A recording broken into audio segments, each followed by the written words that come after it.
Ubisoft have finally re-revealed Skull and Bones. You need to put and, not ampersand. Their troubled pirate game. So it's being developed by Ubisoft Singapore, originally revealed 5 years ago at E3 2017, and it's been delayed multiple times. Sweeney, are you excited about this game? Are you pumped? Kinda. After this gameplay trailer. That's where I'm landing with this game so far. So obviously it's been a long time coming to get officially more news about this. We've had all these leaked footage for years. People have played it. Yeah, people played it, but we were just waiting for Ubisoft to come. Waiting for Ubisoft to come back out with, okay, this is what it is now, right? We've been through the hell and back with this game.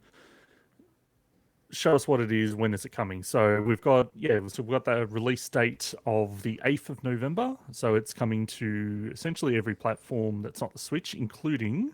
No, sorry, I'm wrong about that. Sorry, it's coming only PS5 and Xbox Series X and S. So they're actually skipping old gen consoles, which is interesting. It's also coming to Stadia and Luna. Okay. Luna. All right, Mike. Pop quiz. Who makes Luna? I know. Who's behind Luna? That's why I'm asking Mike. Amazon? Oh, you got it. Nice. Welcome to the streaming gaming platforms that are irrelevant. Game show. Nice.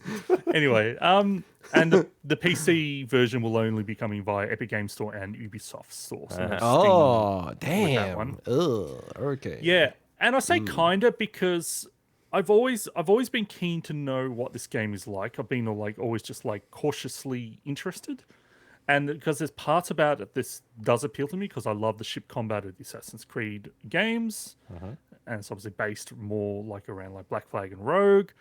But then there's other parts of it where it's okay, you can play it by yourself, all the content by yourself, but it's better with friends and it's all this stuff. And then the PvP stuff. And I'm like, how invested do you have to get into that side of things, which I don't know if I would enjoy to actually enjoy this game. And it is a live service game. They've confirmed that, obviously, assuming the game doesn't fall completely on its face, that they'll be supporting this game for years to come, like they've done with their other games.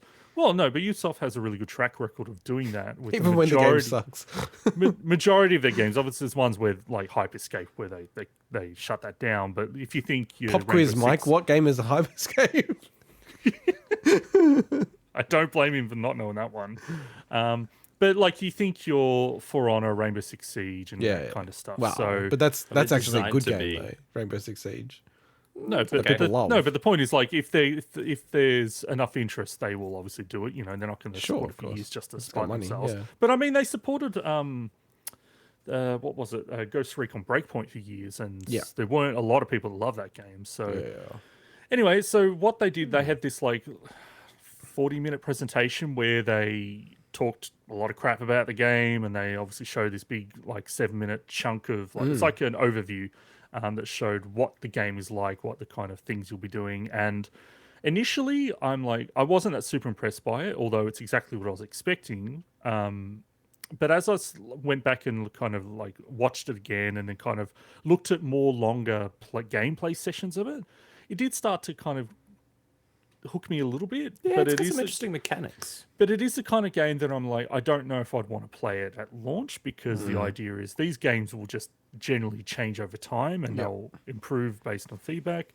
So I'm kind of on the fence. I definitely don't blame anybody that is completely underwhelmed by it, because there's a lot of people out there thinking this game was going to be something it wasn't. Okay, there's no ship sections with combat and stuff like that. It is all about the ship stuff. Which I think they did say that it would have that from memory, right? Yeah, well, they've basically I think the game is exactly what they've kind of always said. No. I thought there was something, or they were chatting to the media about that you'd be able to get off the ship. Well, you can get off get off the ship and explore the hub areas, but in all the leaked footage we've always seen in the initial trailers and anything I've ever heard about it, they never talked about this game playing like Black Flag. Off the ship sections. It's all about the ship stuff.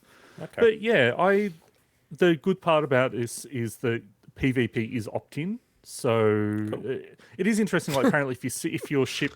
No, because it gives you the option if you don't want to be constantly harassed by other players. But it's interesting. They say if your ship sinks, you'll get a part of like the resources back, but then to get the remaining, you have to go find your ship like Dark Souls style. Oh, wow. But then they say that other players can also get that, but I'm wondering if that's only if you're opted into PvP, because otherwise that'd be a bit annoying. That would be annoying. Gotta build a ship again from scratch. Damn.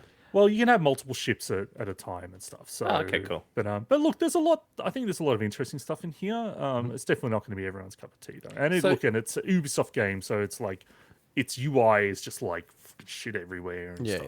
That's Ubisoft. Hey, quick question. Mandatory dad joke. You said you're on the fence about it. Are you on the port side or the starboard side of the fence? I'm not even gonna answer that one. I'm gonna let you just die on. You get the joke, right? It's a ship. Two different sides of the ship. Which side are you on? Yeah, but it doesn't really make sense as a joke. I know it doesn't really make sense. Shut up. Whatever. I'm on the starboard side, Mike. There you go. Okay, cool. Yeah, thank you. That's a good side. That's not a good joke. I have to say, like, so some people were going, "Oh, this gameplay footage looks like a tech demo." I'm like, stand down, chill out. That looks pretty good. Having said that, I don't think it looks that great. Like, it looks really dated to me. But when I started watching it and it didn't say anything about Ubisoft at the start, I was like, how bad is this game going to be? But what I don't get about it is that, you know, we haven't played this before, but it feels like everyone in the industry has played this game at conventions and all this other kind of stuff like 4 years ago. And I don't understand because people have seen it again and they're like, yeah, it kind of looks the same. Like, what happened? Like, this needs to be a Jason Schreier special chapter in his next book or something because it's bizarre to me. I mean, he did cover it a little bit, to be honest, in the last book. I haven't looked too much into it, but there's also the whole thing about, you know, them getting grants from the Singapore government as well. So it meant they had to continue regardless of whether or not they wanted to like can the game. Is this allegedly? Is this a tax rot, Swinny? Is that what you're accusing Yves Guillemot? No, I'm just saying there are reports out there that basically say that, you know, they were almost like committed to putting a product out. So, okay, interesting. But it's going to be free to play, so I guess it, you know, gives you the choice of playing it for one day before God of War Ragnarok comes out and then dumping it. I don't know where did you read this game is free to play? Isn't it free to play? I don't believe this game is free to play. What? You have to pay for this game? Pre-order element? It's not a free-to-play game. Oh my god, this game is going to tank so hard. It's going to be incredible. Why would this... I'm on the fence about it. I don't care one way or the other. This game is going to suffer. It's not a free-to-play game, but it'll be a game that'll probably enter like Ubisoft's I forget what it's called, but their subscription service and stuff. So you'll probably be able to get it cheap through their service at some point. So was Hyperscape free to play? It was a free-to-play. That was a free-to-play game, yeah. And that died so quickly. This game is going to get massacred. They've got their Division free-to-play game that they're going to be putting out and stuff, and all their mobile things. So this game's going to get destroyed. I hope it doesn't. That'd be good, you know. But yeah, okay. Wow, that's to be a gem in the rough. That's pretty wild. Okay, interesting.